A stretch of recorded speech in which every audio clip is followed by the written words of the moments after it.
Hello, everyone, and welcome to Indie Game Arcade, a podcast all about indie games. In this episode, I am talking about Look Outside. But don't actually look outside because it's really, really bad out there. Seriously, don't. It's terrible. My name is Chris. I'm soloing this week, and next week is going to be even weirder. I'll explain why once we get to the end of the episode. This is, oh God, I'm so excited. I'm talking about a horror game this week, which is something I don't get to do very often. We haven't talked much about horror games at all on this podcast, but horror is a genre that is so near and dear to my heart. I am a huge horror fan, as is Joseph. But like specifically, I'll just say real quick, specifically the 80s, like slasher horror kind of genre is my shtick. Like that is my favorite kind of horror. The cheesier, the I don't know what some people would call like the worse the movie is, the better. I love that kind of stuff. So if you're into that kind of horror, you and I, we're going to get along real good. This is going to be a little bit more in the vein of something like The Thing, maybe? You'll see why. So let's go ahead and jump into the game for this episode, which is Look Outside. Game start! So Look Outside was developed by Francis Killoom, published by Devolver Digital, released on March 21st, retails for $9.99. It's on sale. It's been on sale a couple times, I think, since it's come out, but that price point is already pretty low. So I'll just say real quick right off the bat, definitely worth the price that you're paying for it. It is a short game. I would say, depending on how you play it, probably between 4 to 6 hours depending on if you like your achievement hunting or whatever. But I think you could probably complete it in 4, maybe even less than that. But to just kind of give you a little bit of a quick history on the game itself. So this was originally a game jam. I think it was for October Horrors. And it was like just in like 2024 and done in just like a month. So they used the RPG Maker platform for this. Killoom went from there, expanded this into a larger project that he released on itch.io in December, and then started working on like an even bigger version of it, like a fuller version. And Devolver Digital was just like, yo, yeah, that's cool. Let's collaborate. Let's put this thing out. So then they put that out in March. When you think about the production time for that, that's insane. Especially like go check out like the reviews on this game over on Steam, overwhelmingly positive for such a game that was developed in such a short time. So you think about like October of 2024 to this full version, end of March 2025, very, very short time frame. So that's super awesome. Give you an idea of what this game is. This is, God, this setting, like I'm over the moon with just even the idea for this, because like I've had a similar idea for a game, which I might still try to push forward with Nerd Sloth at some point, but because my idea is far different from this, but like a similar setting. This is set entirely within a single apartment building, and you are playing as this character named Sam, this guy that lives by himself, and he wakes up and he really wants to look outside, but you're stopped by, there's kind of like a crack in the apartment wall, and you can see an eyeball sticking through there, and that is your neighbor who is just kind of like, hey, maybe you shouldn't do that, because like people that look outside right now, there is like a weather phenomenon going on out there. If you look outside, it transforms you into this like hideously grotesque monster. It takes over your mind. Like you won't be human anymore. Did I look outside? Yes, I looked outside immediately. So, I mean, that goes to show you that got me my first ending real quick. Anyway, so heed the warning, please. Heed the warning. So basically, this is a somewhat of a survival horror game slash JRPG, if you will, with some really interesting mechanics to it. So you need to survive 15 days until this phenomenon is essentially over. But time does not pass unless you leave your apartment, and also you have to explore areas that you have not explored previously. So you can't keep going back to the same areas over and over again, or else time will not progress. And as you do those things, you are kind of uncovering certain clues about what is actually going on. This isn't a weather phenomenon. This is Eldritch horror stuff. This is the thing that Lovecraft created, man. This is pure Lovecraftian Eldritch horror type stuff. And everyone in this apartment complex that you run into, I'll say almost everyone in this apartment complex you run into, has become this horribly disfigured monster, most of them wanting to do you harm. And that's where the battle mechanic system really comes in that JRPG sort of format. You do level up, you collect weapons that you equip, you get items, and you get into that kind of menu where you get to choose what you want to do, like attack and everything. So one of the things that is different about this that I really thought was interesting is there is a distance mechanic that I can't remember seeing another RPG that brings this into play quite like this. So the majority of the time when you get into a battle with one of these creatures, they will start so many feet like away from you. And usually they're what I like visually is that they're kind of like sort of enveloped in shadow a little bit. And like each round of combat, they will start to move forward a little bit closer.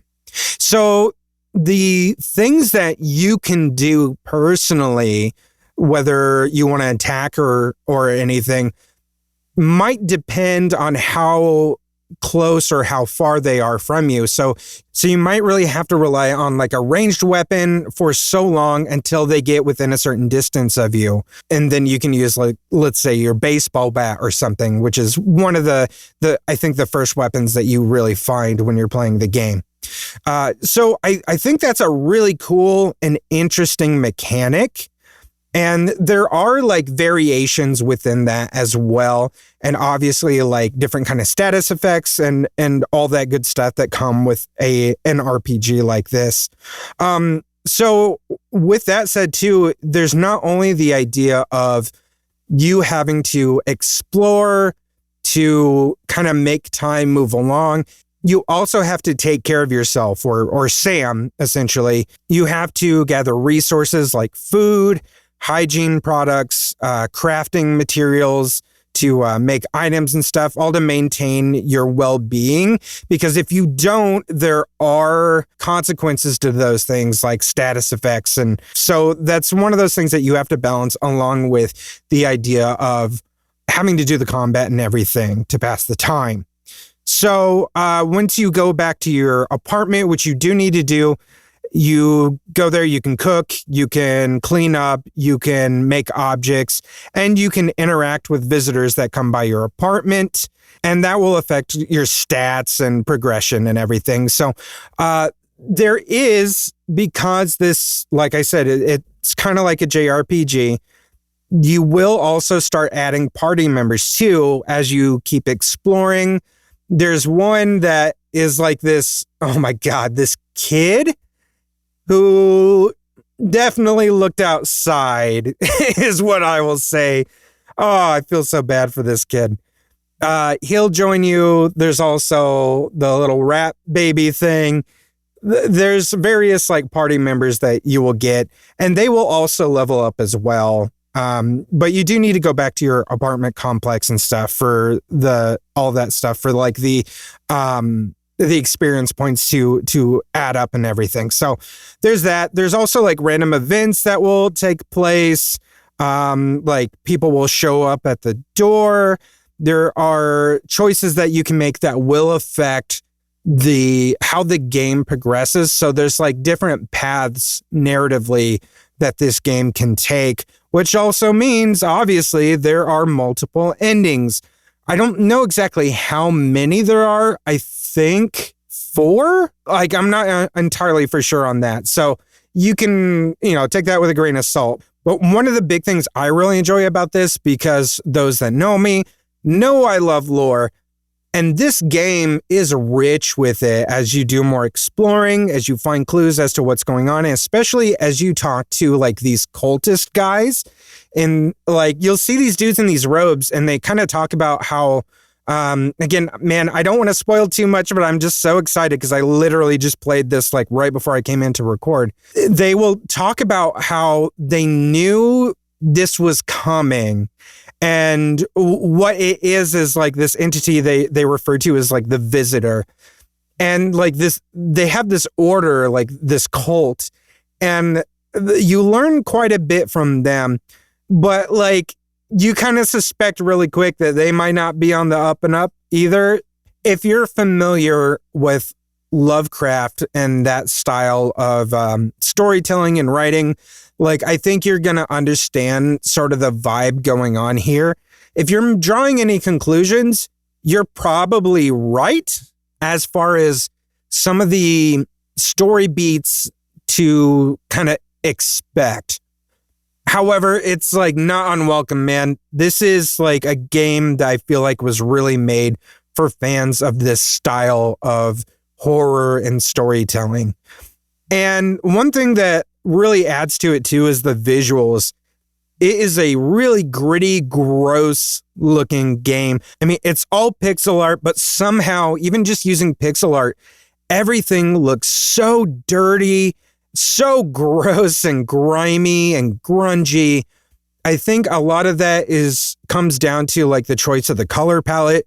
Lots of earth tone and everything. So there's a lot of browns going throughout the game.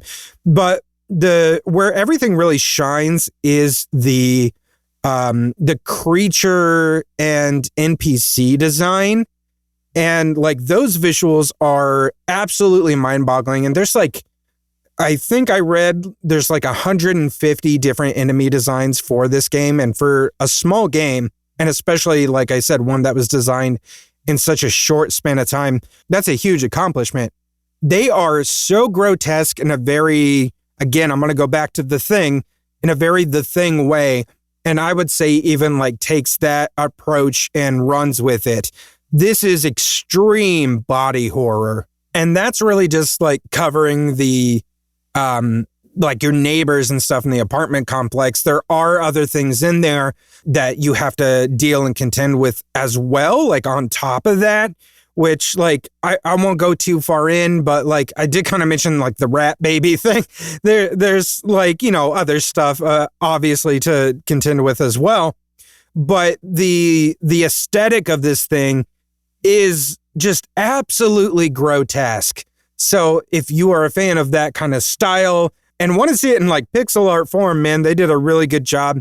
It kind of reminds me of, there's like two games in particular that I have played in the past that kind of gave me, I don't know, like it reminded me of those in different ways.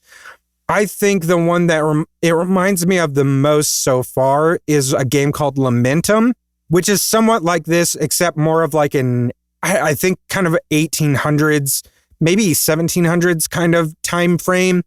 And instead of like the turn-based style attacks, this Lamentum is very much like an action RPG kind of thing.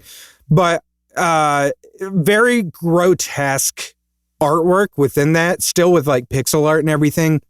But definitely evokes a lot of the same sort of feeling, though I would say this game feels a lot more grungy and dirtier than something like Lamentum.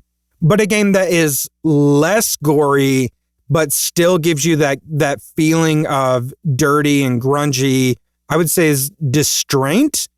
I would say the Distraint series, but I haven't played Distraint 2 yet. But I just remember the first Distraint, everything just having this sense of, well, especially because it takes place, a lot of it is in sort of an apartment complex. This sense of just horror because of the loneliness of the area and how dirty things kind of felt because of the design of everything and the color palettes and the dim lighting. So Still very, very different styles, but evoking very similar properties and ideas. Something that really does stand out about this, though, is like the audio. First of all, the music is fantastic. There's a lot of like this 80s kind of horror synth music to it, which I absolutely love because you don't know how often I listen to music like that. Like I'll throw it on YouTube or something while I'm working, especially like a lot of like John Carpenter music or like Goblin. I listen to a lot of that stuff. It gives me somewhat of that kind of feeling playing this game, but also there's a lot of like eerie ambient music that go along with this too. But the thing about the audio that stands out the most to me is the sound effects. They have the squishiest, squirmiest, grossest sound effects I think I've ever heard in a game. And it really, like, there's a few times it really got to me. It probably didn't help that right before I came in to record this, I was like eating lunch while also trying to play the game. And just because my lunch happened to have a lot of meat with it, oh my God, some of the sound effects were just kind of turning my stomach a little bit as I was playing. So, maybe, and like, you know, maybe this is some good advice. Don't eat a snack that consists of anything wet or anything meaty while you're playing this game. I think dry stuff will probably be fine. Have some dry cereal, maybe some like crunchy candy or something. Some popcorn, probably fine. Something wet, squishy in your mouth, bad texture for this game. Stay away from it.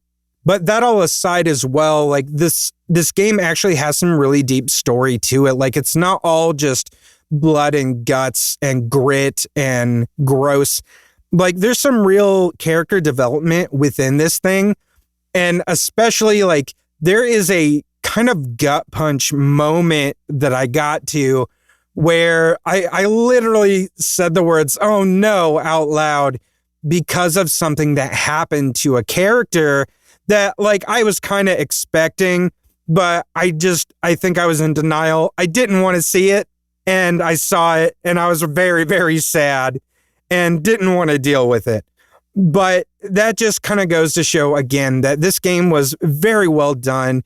And for it being done like this in that short amount of time, this is a really, really fantastic indie game and something to be celebrated, and like stands to just the testament of what an indie game can be and why indie developers need to be supported.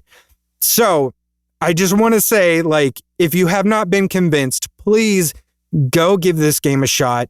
If there is a demo available, go check out the demo at least so you can see if the game's for you. But like if you're a horror fan, and especially if you have that crossover where you also like RPGs, JRPGs, this is a game that you're going to absolutely love. If you have played games like Distraint or Lamentum, I think that this is definitely up your alley as well. So that's even more of a bonus because then you've got a little bit more of like that leaning towards games of this ilk. So please go check this game out. It is overwhelmingly positive in the reviews for a reason. And I'm super excited to see what this indie dev does next. Combo! Let's talk about what other indie games I've been playing this week, aside from Blueprints, which I still cannot get away from. First up is Promise Mascot Agency. I led Joseph astray. This is not a Joseph game. He would not be into it. Hopefully he didn't buy it yet. I didn't see it. We have a shared library, so I didn't see him. Like his little icon next to my copy of the game. So I hope that he didn't buy it because I don't think he's going to be into it. I did not think that this game was going to be that much like Kaizen's first game, Paradise Killer. Like I thought there would be some crossover aspects, especially with how bizarre Paradise Killer was. And then seeing all the mascots and everything here, I was kind of like, okay, yeah, like that part definitely we're going to get. I didn't realize how alike these games were going to be. except there's obviously some major differences, but core gameplay mechanics are still very similar. It's a lot more of an exploration, collectathon, and visual novel than anything else. And that I did not quite realize about this game. So now I'm worried about when Joseph comes back, he's going to be very mad at me. So anyway, I had a really good time with this. I haven't beaten it because there's so much to do, but I want to say that this game's hilarious. It's absolutely hilarious. It definitely has a lot of that same comedic tone that Paradise Killer has. And then I think feeds into it way more. Like, it is so much more absurd. Paradise Killer was more, well, you know what? I don't want to get too much into Paradise Killer for a specific reason. I'll talk about that at the end of this episode. But there's definitely some parallels, but also huge differences. What I will talk about is the mascots are so funny. That is the best part of this game. Each one is vastly different with these really ridiculous, over-the-top personalities. The designs are insane. There's a specific cat covered in white goo that isn't what you think, but still, like, the visual of that, every time you see it, like, I can't not laugh because of how it looks. It's Yam. He's covered in, like, sticky yam. Anyway, my favorites, though, are still, like, the original Pinky, which I don't know if you're supposed to pronounce. Like, Pinky's name has a little star icon with it. So I don't know if you're supposed to pronounce it Pinky Star or if you just call her Pinky. I'm not quite sure. And then Tofu is also great, too. Like, Tofu is, like, one of the first other mascots that you recruit in the game. And just Tofu remained my favorite, I think, just because of how pathetic Tofu is. But I loved Tofu. It's probably one of the weirdest games you will ever play aside from Paradise Killer. Anyway, so the mechanics of that, we've touched on a little bit the first episode, but just to reiterate, you're opening this agency. You're like a former Yakuza who is nicknamed the Janitor. That's why you're always carrying that broom around. Something went down. I don't want to say why, but you find out like in the first moments of the game. You had to get some help faking your death, and you now owe this specific like matriarch in the Yakuza 12 trillion yen. So you are living in this town trying to work off your debt and also not letting people know that you were a former Yakuza. Because there's supposed to be like a curse on this town where like if a Yakuza man enters it, they immediately die. So I guess it's like, as long as people don't know, then the curse won't kill you. I don't understand that part just yet. Anyways, or maybe I missed something. I'm not sure. Anyway, some of the stuff that you do is part of the way that you're trying to pay off your debt is you open this old mascot agency, which you renamed the Promise Mascot Agency. You recruit mascots, which are living beings. These are not people in the mascot suit. Like I said, whenever we talked about it a couple weeks ago, each mascot is a living, breathing, bleeding being. And you have to raise your popularity and acquire fans by helping out the town, doing things like cleaning shrines, taking on odd jobs, just kind of helping people out. The more fans that you get, and that's kind of like figured out through social media, the more mascot jobs will become available that you can assign your mascots to go and complete. Sometimes they'll get into trouble and you need to help them. And to help them, you have these cards, which are called mascot hero cards. You collect those. God, there's so much in this game and it's ridiculous to try to explain. You get those cards like when you meet different mascot heroes, which aren't always other mascots. Sometimes they're like people that are willing to help out your mascots when they need help. And sometimes they're not even people. Sometimes they're cats. I do have some cats. But you get like a card collecting sort of thing, like mini game within this. Anyway, you meet these people, you get their card.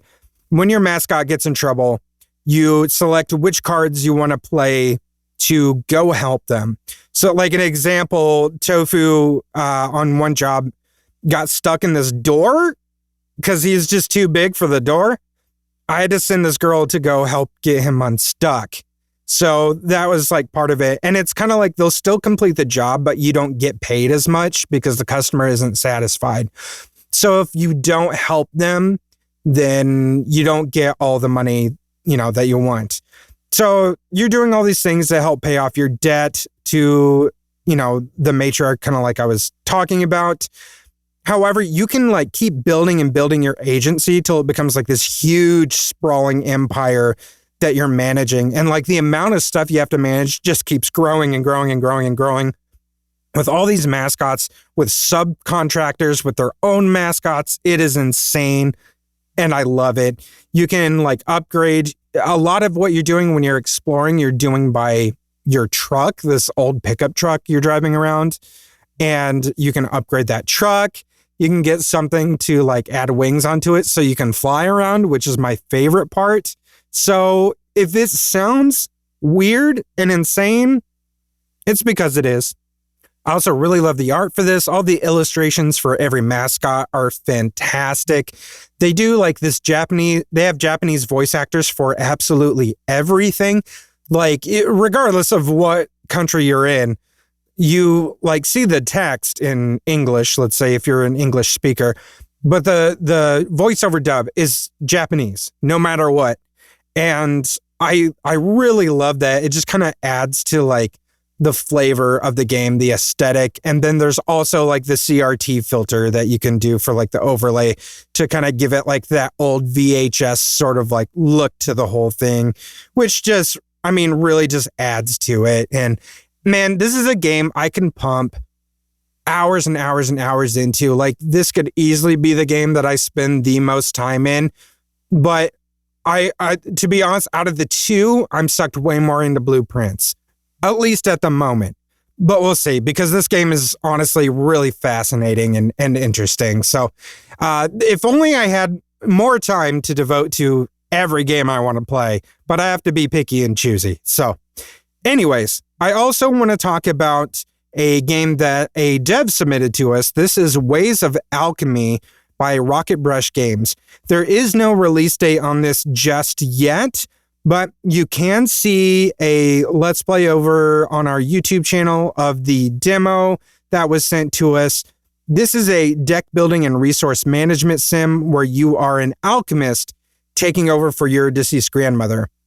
So you are learning the ways of alchemy, trying to make a living by farming and crafting for resources and materials, selling your potions, and like trying to stay off the radar of the Inquisitors, which will like kind of show up every once in a while randomly to try to see if you've broken any laws. And if you have, then you have to either bribe them or like do something to try to get rid of them. Also while trying not to starve or die. So there's a lot of stuff to be done here. And this is all done through the use of cards. And the best way for me to describe how this game looks as far as like the layout and the function of it, if you've ever played Cultist Simulator, this is the closest comparison I could possibly make. You're using cards to create more cards. Like for an example, you'll combine seeds with a garden. After some time, that garden card will create, 3 turnips and another thing of turnip seeds for you to do again. And so you use those, the turnips, you can either eat them to keep yourself from starving, you can sell them to people who are looking to buy turnips, or you can use those as ingredients for your potions. Obviously, there's way more stuff than just turnips, and there's a lot more things going on. One of the things I was most interested in was cleaning out the card for my shack that I was living in and finding this old like grimoire, but I needed a library to be able to study it to figure out like what's going on with it. But like I had to have certain things to build a library, and it took me like quite a while to be able to assemble all of those things. So once I finally got everything, like I got all of these different cards out of it. And then some of those cards, it's like, oh man, I don't know what these mean yet either. And there's like different ways to like understand what those cards mean. And like, I think I got like 5 cards out of that grimoire.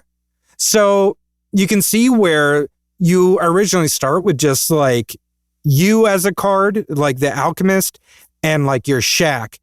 And by the time I think I finished playing I didn't finish the demo, but like I had to do a cutoff at like an hour and some change.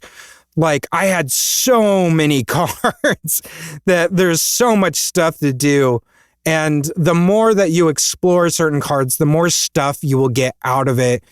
And it was just kind of a fascinating dive into it. So that is Ways of Alchemy. I would say if you were a fan of Cultist Simulator, this is definitely up your alley. I think you will really like it. And I hadn't seen a game like this since Cultist Simulator, which came out like quite a while ago, definitely over 5 years ago, I think.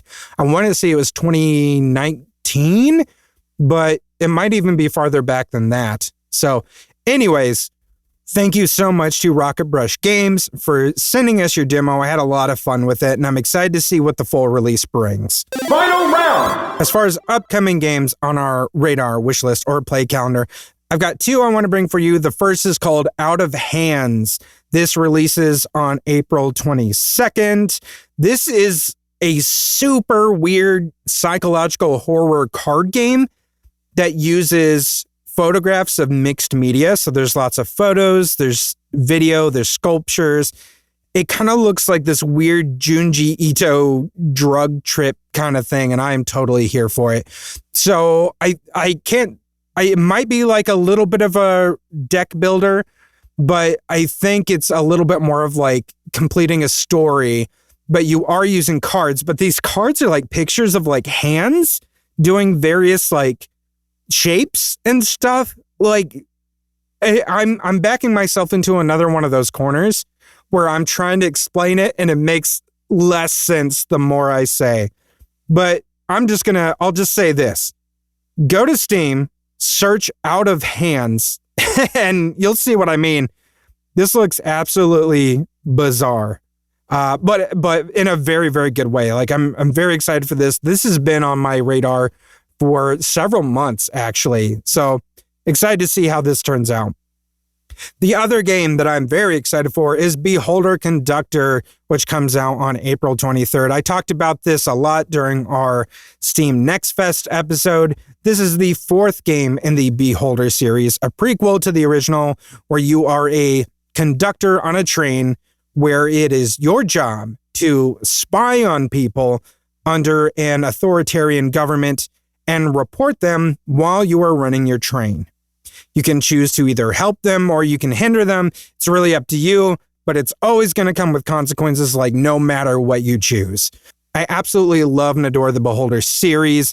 I loved this demo especially, so I cannot wait for this full release. I'm picking this up day one and can't wait to play it. Maybe Seymour will play it over on our YouTube channel. We'll see. Probably at some point, if not like immediately. Remains to be seen. Can never really guarantee because there's so many good games to choose from. And real quick, before we get out of here for next week, Joseph's still going to be in that moving phase where things aren't going to be quite set up just yet.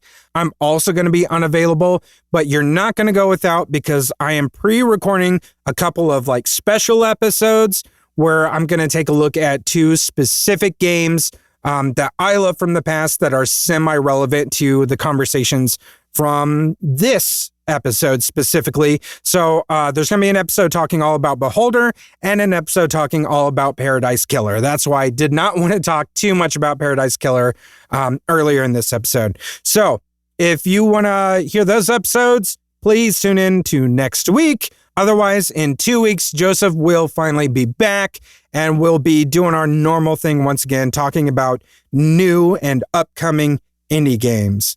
And speaking of things that are upcoming, our listens will be upcoming. If you can do me a favor, share this podcast with someone who loves indie games. You can catch me playing some of the games we discussed over on our YouTube channel, which is youtube.com/nerdsloth. I'm lying. It's Seymour that played the games. Seymour plays all the games now. I don't do nothing. It's our mascot, Seymour. How apt in a episode where I talked a lot about mascots to talk about our own, Seymour the Nerd Sloth. In fact, it's pretty much just blueprints that's still up there. I don't think I recorded any of the others. So go watch a lot of blueprints. You can also catch hundreds of hours of bonus content for $1 a month by subscribing to the Nerd Sloth Treehouse at patreon.com/nerdsloth. And somewhere you can find a link to our Discord server and our merch store, either at nerdsloth.com, which I said last time is going away at some point, but we're going to try to redirect that to our link tree where you will still get those links. They will be available. And then you can also join our subreddit for Indie Game Arcade. Help me post some reviews of indie games so more folks can find games that suit their playstyle, but also just so people become more aware of indie games so that we can support these amazing developers. Game over. But that's game over for me. My name is Chris, and I will continue on the next episode. Continue. Indie Game Arcade is recorded and produced by Sloth Creative. If you're looking for more gaming content, head over to youtube.com/nerdsloth. For additional podcasts, go to nerdsloth.com. If you'd like to support the show, there are multiple tiers available at patreon.com/nerdsloth, with hundreds of hours of bonus content from everything we do at Sloth Creative, including bonus gameplay videos of the games we talk about on the show. The theme music for the show is Retro Game Tapes by Audio Line. If you'd like to get in touch with us, or if you're an indie game developer and would like us to consider reviewing your game, send us an email to podcasts@nerdsloth.com with the subject line Indie Game Arcade.